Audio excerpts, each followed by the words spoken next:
I will never suffer with a man again, because the last time that I tried it, when I suffered with this man, and then when he became rich and made money, he abandoned me and went for other ladies. Hello ladies, please come closer. It be like say we get meeting, we need to talk. See, some men out there are not looking for a relationship. What they are looking for is help.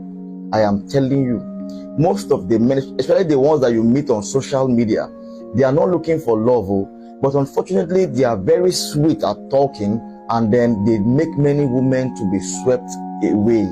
They tell you how much they love you and everything, and then you fall for them. Most of these men are just looking for helpers. They're looking for those who will elevate them from their present situations, and then they use love as a cover-up. But it's quite unfortunate that a woman is at her weakest when she's so much in love with a man. At that point, there's no advice that you can give to her that she will take. In fact, she will even see you as an enemy of progress at that point. But let me tell you the truth. You see, that man, he is not with you because he loves you. He is just with you most times because you are the only person that he can afford. See, don't call a man a good man unless that man has enough money to cater for all his fantasies, all the bad things with they in mind. When he has the money to carry them out, and still he refuses and still remains disciplined and does not do those things, that's why you should call a man a good man. So men are only acting good because they don't have the money to fund whatever lifestyle it is that they desire to have. So men don't drink and get drunk because they don't have enough money to even buy alcohol. I'm telling you the truth.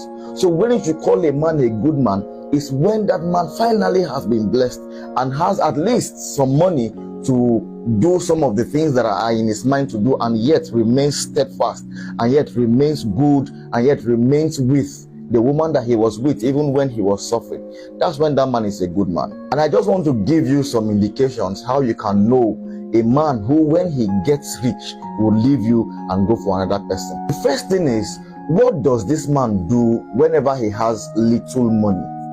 You know, no matter how broke a person is, sometimes he gets some little money, probably by one business or the other, or somebody just gives him an order. What does he do with that money? Does he, even no matter how small that money is, get you something at least? Does he say, this my lady has always been there for me and everything, and even when he gets little money, still thinks about getting something for you? That's how you will know a man who, when he has more, he will even be there and stick with you. Number two, what is his attitude towards other women? See, some men are very poor and broke, but they know they carry eye, see another woman. Now you will see some men who you know that they are broke and they cannot even afford even to have multiple ladies in their life. Yet you see them calling every single woman they meet sweet names. And even in your presence, you are with them, but every woman that passes by, they look at them from head to toe and they call them sweet names. Hey, beautiful, hey, sweetheart, hey, this one, that one, that one. And then later they tell that, I just played, now I'm just joking. That man, when he becomes rich, he will leave you alone. Then again, what is that man's attitude whenever both of you have a quarrel? What are the kind of things that he says to you?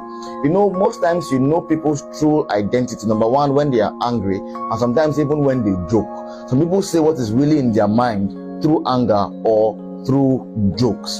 So what is his attitude? What kind of things does he say to you when he is angry or when both of you quarrel? So does he say things like, is because I am broke now? Is because I am poor now? That's why you are treating me like this? Does he say things like, I just manage you? You know, one of these things or the other. Somehow you will know what is his mind even when both of you quarrel. So calm down and listen to him when he is angry, and then from that point begin to make your decision of whether you will stay or whether you will run for your life. Also, when a man is overly secretive with his phone, especially when even he is in the bedroom and the phone rings and then you mistakenly touch the phone, he shouts at you and he quarrels you, and then as if you have killed somebody.